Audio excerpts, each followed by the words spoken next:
What's up everyone, Thralls Metal here once again. I'm Necrotic Nick, and I have an album review for you. So despite there being some larger releases from some more well-known acts, I actually came across this one courtesy of Metal Meltdown when he did his review of it, and I kind of wanted to take a stab at it because it sounded really interesting because his review was pretty fucking animated about how much he liked it. So today, I am going to go over the newest album from,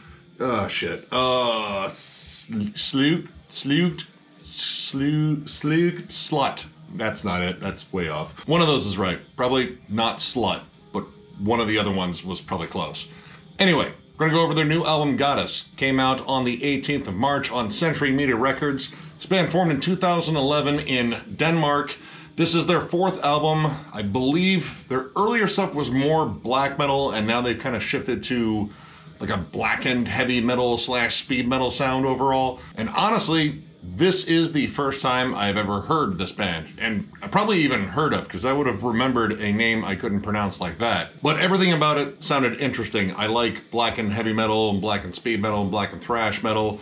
It's a fun sort of fusion, and I really wanted to check this one out, and honestly, I'm glad I did because this is pretty damn cool. Again, I have no idea what they sounded like on previous albums, but I know right now, they sound pretty damn cool. Right from the rip with the opener, Deceived by Amethyst, kind of has this cool, dark, spooky buildup, and then right into these chugging heavy metal riffs with a lot of just black metal dissonance to it. Honestly, very similar to bands like Tribulation, Unto Others, maybe like going further back, add a little bit of Satan to it. It has pretty much all the hallmarks of like black metal in the production, especially when it comes down to guitars. They're very dissonant and kind of squawky at times, which really works on here because the vocals are all kind of growled and they're very throaty, kind of gurgles, a lot of to them, you know. They sound extra spooky. And when you have all these dissonant melodies, there's really no need to harmonize with them or try to sing along with them because it just kind of keeps with the creepiness. But there's also a lot of clever melodic hooks along the way because with that heavy metal sound infused in there, you get a lot of classic sounding riffs that are kind of Maiden-esque at times. Now this song is a good pace setter, though I think they do a lot of the stuff better on the album, but you get the classic heavy metal riffs, you get a really bleak, dreary, you know, breakdown in there with some really cool leads. But when you get down to the second track, Kiss from the Knife, which that's a stabbing, I think, that song really kind of shows off like how extreme to each side they can go. It opens up with chaotic, like apocalyptic riffing tremolos and these descending atonal crawls. It sounds absolutely maddening, and then it shifts into like a very classic kind of thrashy heavy metal gallop, kind of similar to like Kill 'Em All, but Kill 'Em All like pivoted back and forth with a black metal band that just gives no fucks about melody. And I like how those atonal scales in there just kind of add a creepy vibe, but you get these nice chugging riffs, and again that flip-flop between those two because it goes full-bore blast beats and again chaos into just sort of a fun sort of thrashy gallop. I don't know, it kind of gives this song like a really interesting energy to it. It's high energy, but in like two very different ways. And this band is clearly in love with a lot of dynamic shifts, and you hear that as this album goes on, especially the song Hunt Again and the title track, Goddess, which I'm gonna get into that one because holy shit, that's a hell of a song. But Hunt Again, also a hell of a song, and I like how it opens. First you get sounds of nature and a hunting horn. You know, the fucking dudes in the red jackets going up the fox hunts. I don't know, whatever that bullshit is. But it starts off with blast beats, tremolo harmonies, very blackened, very cold, into like a doom metal break where it just has these sort of classic doom metal riffs, kind of like a more up-tempo moment in Candlemass's back catalog, and then straight into like thrashy heavy metal. And those three movements kind of happen really quickly in a row, and I kind of like that. And that's kind of a thing with this album. The transitions are kind of unexpected. Like they kind of catch you off guard. It isn't as though they're doing something heavily progressive. It's just when they shift, they make some really cool shifts and you don't necessarily expect them to take that route. Like, oh, this is the part where they'll break it down a little bit and get groovy. Oh no, we got blast beats and tremolo riffs here.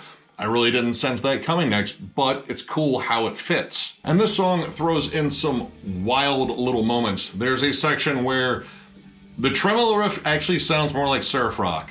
And I mean, honestly, if you take the distortion off of a lot of black metal tremolo riffs, and maybe death metal to a degree. I mean, you're listening to surf rock. It's Dick Dale plus corpse paint and Satan.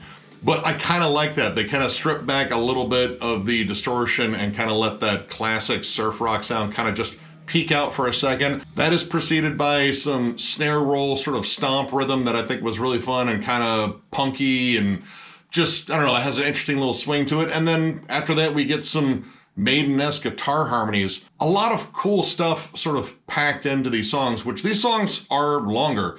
There are actually 4 tracks on here over 6 minutes and 1 track over 10 minutes on here, so there's a lot of room to explore a lot of different sounds. This album can shift from like early Voivod sort of punky weirdness with all the scathing dissonance to straight up like Kill 'Em All era Metallica thrashiness to flat out like dark evil epicness, and that is the last track, the title track, Goddess, which, holy shit, they pretty much explored just about every avenue they possibly could just to remain under the blackened heavy metal, blackened thrash, blackened whatever. It's all blackened, but man, this song is fucking epic.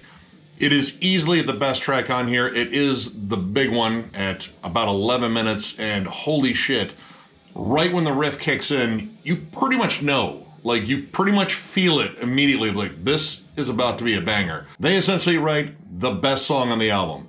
And honestly, as much as I like the other stuff on this album, this song blows pretty much everything else away.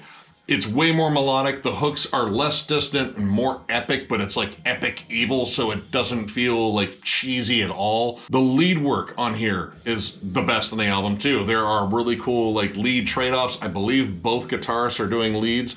If not, then there are pairs of leads from the same guy that complement one another beautifully. And the fact that this is a bit slower, like it's a little bit more mid-tempo for the most part, like there are sections with like a little bit of blast beat. For the most part though, kind of hangs in the sort of mid-tempo, sort of dark stomp.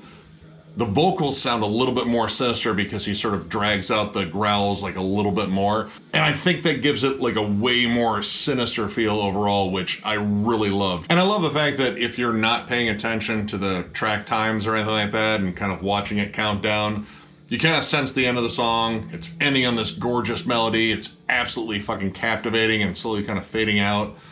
It stops, and then it starts up again with this big epic outro part, and it's really cool. You start hearing everything fade out except for a single acoustic guitar, and it's just plucking off the last notes of the album. Absolutely beautiful closer. My favorite moment on this entire album is, well, that entire song. Holy shit, it's good. Now, as I said, this is, at least in my opinion, the best song on the album, and I think it kind of overshadows everything else in the album. Like, I think everything else in here is good. It's just this song is kind of in another league. It's so good that I even have to compliment the interlude track that sort of leads into it. Stab it, bloody stab it. I wonder who they're referencing there. But this builds up with dreary horror synths, and there's a cool acoustic bit in the end, and then bam, that goes right into the title track. I even think that was good. And generally I hate interludes, but this one complemented it well and it led in the next track well. Now, as for any issues with this, the production is kind of odd.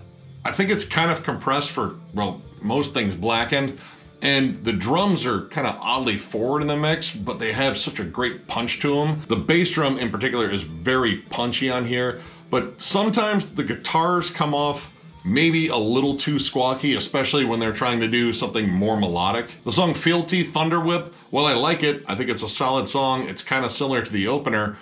There are some melodies on there that I just don't think fit. Like the main riff has this great sort of like chugging classic heavy metal feel to it. But when it comes down to like the end of the riff, the tag at the end, it's just sort of very dissonant and ugly, and it really doesn't generate much of a hook. And then there are lead parts on top of there where in the more blackened moments, those dissonant atonal things really work. Like it kind of just makes it sound colder and just more evil. When they're trying to be melodic, sometimes that tone is a little too squawky for it, and there are some like extra like spacey guitar sections on there that are just a bit too much. But I do like the fact that for being black and heavy metal, this wasn't just sort of a D-beat fest. This isn't trying to be like Midnight or anything. This is trying to be a little bit more lavish and a little bit more intricate, and they do a really good job at it. The songwriting in here, I think, is really fantastic, and there's just a lot of cool creative ideas going on in here. So overall, I'm going to give this 3.5 stars. I dig this. This is a solid album. Definitely has some moments on there where it was kind of missing the melody. Man, that last track, the title track, is so goddamn good. And again, it's almost kind of night and day from the rest of the album. Like, there's definitely some seriously epic spots, especially in Kiss the Knife and Hunt Again. Hunt Again would probably be the next closest song to Goddess in terms of just pure songwriting strength. But I feel like, you know, they definitely close on their strongest note, but it does kind of overshadow the rest of the album.